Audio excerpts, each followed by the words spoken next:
भाई यहां से पंजाब किंग्स को टेंशन होनी चाहिए। अब तक वो टेंशन नहीं थी और मुझे भी ऐसा लग रहा था कि it's a very strong team. I know पहले 7 में 6 जीते, 1 नो रिजल्ट था, 3 लगातार हार गए, it's okay.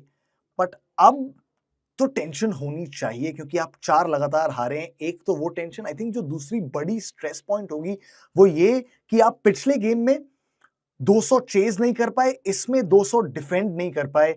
And I think the bigger worry for Punjab is in the bowling. Of course batting में फिर भी आप बैक करोगे उन बैटर्स को। अगर ऊपर से प्रियांश और प्रभ चल गए ना भाई, तो कोई दिक्कत नहीं है, तो फिर वो बैटिंग खींच खाच के 200, 250 भी लगा देगी।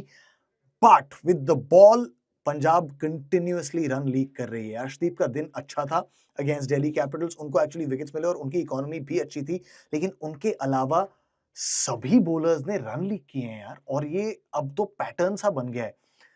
धर्मशाला में 2 गेम और खेलने हैं जिसमें एक नाइट गेम होगा। मुंबई इंडियंस और आरसीबी के अगेंस्ट वो 2 गेम और है। पंजाब के 3 गेम टोटल बाकी हैं, ठीक है। 3 गेम बाकी हैं, एमआई, आरसीबी, एलएसजी। पंजाब को 2 जीतने ही जीतने हैं श्योर शॉट क्वालिफिकेशन के लिए। 2 जीतोगे 17 पॉइंट्स पर जाओगे, क्वालिफिकेशन गारंटीड है। अगर एक जीतते हो, हाइपोथेटिकली 3 बचे गेम्स में से सिर्फ एक जीतते हो, तो आप 15 पे जाओगे। फिर बात नेट रन रेट पे आ सकती है। नीचे से जो टीमें ऊपर आ रही हैं, चाहे वो आरआर हो, चाहे सीएसके हो, चाहे केकेआर हो, जिनके पास 4 गेम बाकी हैं अभी, रिमेंबर उनमें से आई थिंक 2 या 3 गेम वो अपने घर पर खेल रहे हैं। It is not going to be easy. अब एमआई और एलएसजी 2 ऐसी टीमें हैं जो लो ऑन कॉन्फिडेंस हैं पंजाब किंग्स के लिए।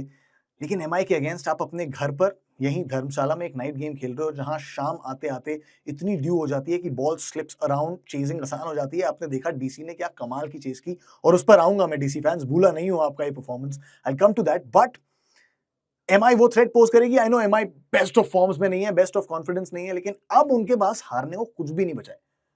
तो वो पार्टी आपकी खराब कर सकते हैं। You have everything to lose, they don't. उसके बाद आप खेलते हो आरसीबी के अगेंस्ट एक डे गेम। बहुत हाई स्कोरिंग ग्राउंड है, आरसीबी के बैटर्स को मजा आएगा इस पिच पर। अगर उनकी बॉलिंग उस सीम मूवमेंट के साथ, उसने ऊपर से प्रियांश और प्रभ को आउट कर दिया, that becomes a problem. Same with LSG. LSG के घर जाकर आप खेलोगे और वो बहुत एंड में मुकाबला है इस सीजन के। बट वहां पर भी जैसी बॉलिंग करवाते हैं एलएसजी के बॉलर्स, अगर उन्होंने ऊपर से आपके बैटिंग ऑर्डर को थोड़ा सा तोड़ दिया, there are troubles for Punjab.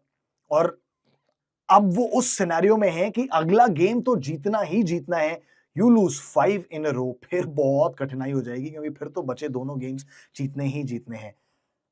Punjab यहां पहुंची कैसे यार? पंजाब तो हम सबने सोच लिया था कि ये तो टॉप 2 जाएंगे ही जाएंगे यार।